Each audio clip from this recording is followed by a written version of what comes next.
Now, what we all feared came home to roost on Sunday night. Minnesota fighting Vikings superstar running back Dalvin Cook, the best running back in the league, just finally had his injury issues catch up with him as he left the second half of the Vikings Seahawks game when the Vikings up 13-0, just completely swinging the momentum, left with the groin injury. Now, he did come back onto the sideline. He did get back into the game for one play, didn't touch the ball for the rest of the game, but overall, it is going to be pretty concerning, as well as the Vikings announced that Dalvin's going to have an MRI on Monday. So now, is it just a run-of-the-mill groin strain, just needs some time, needs some rest, a couple weeks off, and he's back at it, or could it be something more serious?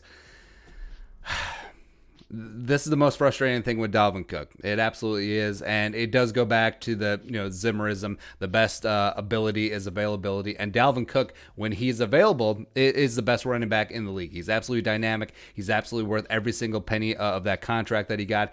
He is the driver of the Vikings offense, and when he is revved up, ready to go, and 100% or near 100%, you can tell that the Vikings can run the piss out of the ball the way Zimmer wants to, setting up Kirk Cousins play action, take some deep shots to Jefferson, and I'm feeling woo. Vikings do have one of the best offenses in the league when Dalvin is healthy, but that's always a big if, right? So Dalvin, we knew when we got into the Dalvin business as a second-round pick in 2017 that he had dealt with injury issues before. So Florida State dealt with a labrum in his shoulder twice, as well as had a sprained ankle, also had a pull. Then also 2017, then he had the ACL go after an amazing start to his rookie season. And then 2018, still recovering from that ACL, had the hamstring issues that lingered throughout that season. And then 2019, he had another issue with an AC joint sprain that happened in the Denver game that just lingered on the tail end of the 2019 season. He just never really was himself, and there's a reason why the Vikings invested a pretty high third round pick. Sorry, the very last third round pick, but still some pretty significant draft capital in Alexander Madison in 2019, because we knew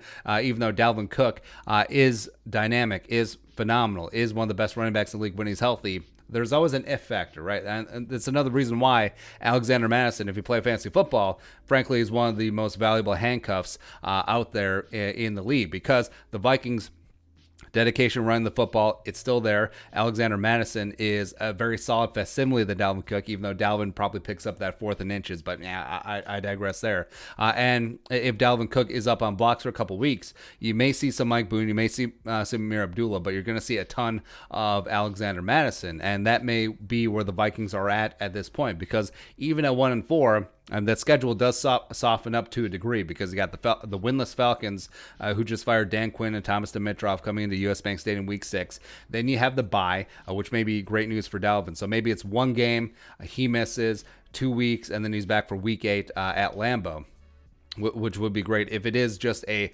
again, run-of-the-mill groin strain. And again, they're all mild strains and mild pulls, as long as there's someone else's groin, right? But if Dalvin is fully ready to go, and he does have those multiple weeks to get ready, so he basically has 3 weeks to get ready for the Lambeau game, great. Awesome, because the Vikings will need to get him back. Maybe they can take care of Atlanta without Dalvin, and just with Alexander Madison and Mike Boone, it's certainly possible, but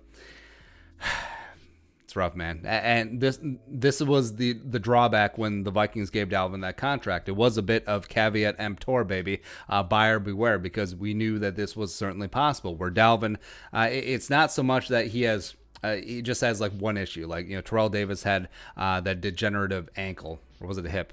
Or migraines, right? It wasn't one specific thing that you always have to be worried about. But Dalvin has had a myriad of injuries all over the place, and many of them, certainly not his fault. But there's just always been a durability issue with Dalvin, where when he's 90, 100%, he's up here, but then it goes down pretty quick. And then also, both in the Titans game, we had that limp off at the end when Dalvin tweaked his ankle a little bit.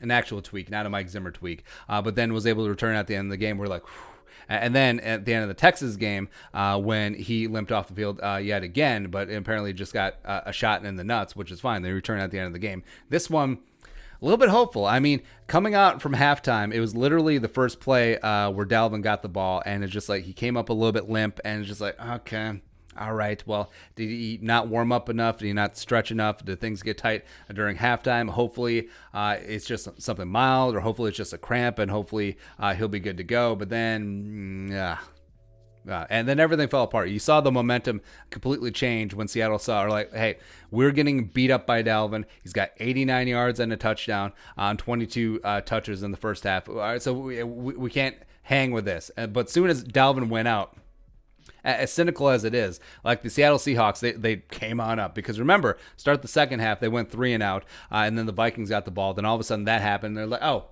we're back in this. And then they rallied off 21 straight points in under 2 minutes. And yeah, momentum is real. And when the Seahawks saw that Dalvin was up on blocks and he was gone, it swung the other way. So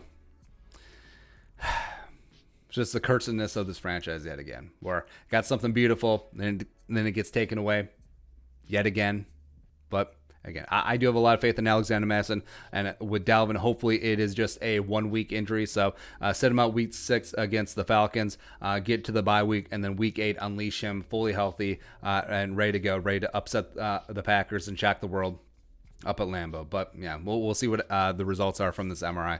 But your thoughts, Dalvin Cook getting looked at Monday for the groin. Let us know in the comment section below. Subscribe for daily Vikings takes. Want to support that work? Pull some in the Venmo. But until next time, Skol, production value.